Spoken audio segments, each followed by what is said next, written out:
Hi, this is Scott Garibay, and today we're going to talk about Dungeons and Dragons, and we're going to talk about the Hadozee, and we're going to talk about a lightning fast errata, and we're going to talk about fully engaged Dungeons and Dragons dungeon masters. Yeah, let's get into it. This is pretty fascinating. All right, so first of all, what happened? There's a Dungeons and Dragons event that just happened. It happened very quickly, and of course, the genesis, as always, was Twitter. Okay, so what happened? So here's the flow of events. Spelljammer, Adventures in Space, completely unprecedented product anywhere in tabletop role-playing games. I don't think there's ever been a product like this.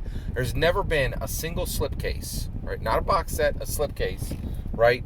That presented an entire realm in one cohesive physical product that was not even double the size of a traditional D&D canon hardback, right? And basically it gave you one book for the setting, one book for the monster manual, one that was setting specific, and one book for a setting specific a setting specific adventure. Completely unprecedented product. So this thing comes out. It's by the way, I think this thing sold out like crazy. I had to wait 2 weeks to get my copy because I didn't pre-order, right? And that's a big deal. Usually I'm like, give me the book. Like Prime's like, it'll be there tomorrow, buddy. Maybe today, right? You know. And so this definitely sold out, right? So I think they sold everything they printed of this, right? And so get this, the Hadozee. It's a brand new Spelljammer race that's been brought into that was brought into Spelljammer Adventures in Space, which makes it, ready for play this Saturday at your table. Not some crusty old like black and white layout book that maybe you were able to find a copy at Noble Knight Games, like books that matter, right?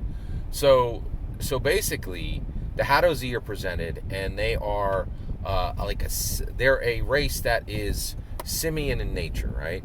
So immediately, there was about a 1 week delay, and then discussions on Twitter started, and they said, "Hey, look at this text in the description of the Hadozee. This looks incredibly prejudiced toward one specific American minority, right?" And I think this was American specific. Correct me if I'm wrong on that. And then it just blew up, and there were my favorite West Coast Grognard did a video on it. Indestructo Boy did a video on it, and D&D commentators started talking about it immediately, right? So here's what's interesting. So let's ask the question: was this actually prejudiced toward one specific American minority, right? Well, I'll tell you right now, there's no reason for me to answer that question, and the reason is the question is completely irrelevant for every single dungeon master and every single Dungeons and Dragons player, because the action has already been taken and the answer has already been provided by the accused party, right, which is Wizards of the Coast, right? And Wizards of the Coast made absolutely no statements on it. They just fixed it. They went right over to D&D Beyond and immediately reviewed the paragraphs in question. The Hadozee remain, but the parts that were problematic from the perspective of one specific American minority were removed, right? And it happened lightning fast, right? There's a lot of ramifications to this. Let's talk about this. So what does this mean for dungeon masters today, right? Well, first of all, if you're like some you run, OSR games or, games that don't matter, as your primary, you have really no place in this discussion, and which is shocking because there's absolutely I can't believe how much coverage the OSR, who are not buying Spelljammer Adventures in Space and not running modern Dungeons and Dragons, now Dungeons and Dragons, active Dungeons and Dragons, but they're talking about it nonstop, right? So if this is real for you, if you're a dungeon master and this is actually at your table, this is a relevant question to you, right? So what are the ramifications of this? Well, here's my take. One of the things that we see from this, that is, the ramifications of this are huge. One of the things we see from this is, the question is, Was Wizards of the Coast right or was Wizards of the Coast wrong? That's an irrelevant question anymore. We live in a culture where basically issues spin up so fast and responses are demanded so fast that it doesn't matter if the accused offense actually occurred.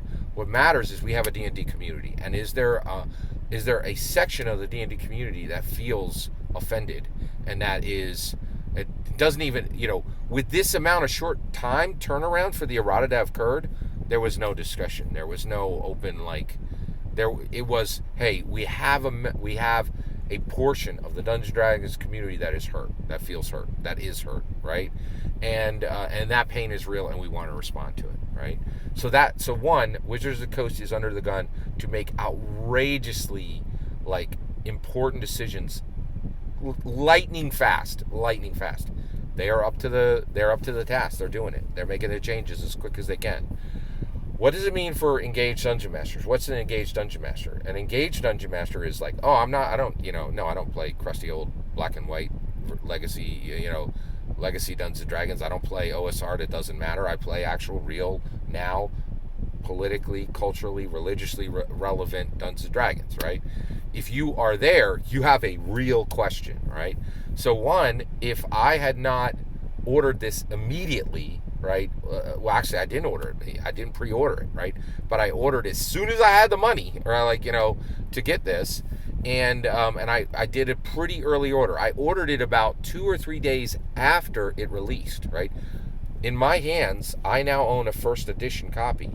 That is great from the perspective of I'm running, this is already in my Dungeons & Dragons game. There's already things that have appeared in my Dungeons & Dragons game from this, right? Not the Hadozee from this point. But basically, and only because we just didn't reach that deep into it, right? Have already been, mostly been dealing with spelljamming helms. And so what does it mean for engaged dungeon? So I have a first print book, right?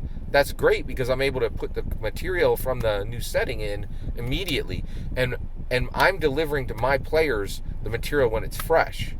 But now we know if you buy first edition, you have the mistake edition, right? So I'm going to need to actively take out those paragraphs, to actively never use the material from the book that I have.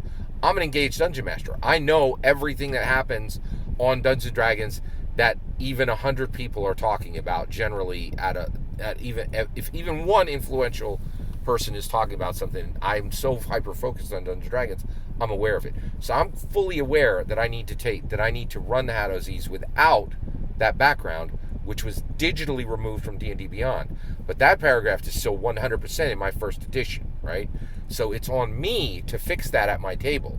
The problem is if you have engaged dungeon masters who are ignorant of the changes that are being made by Wizards of the Coast, and then might subject that to their players.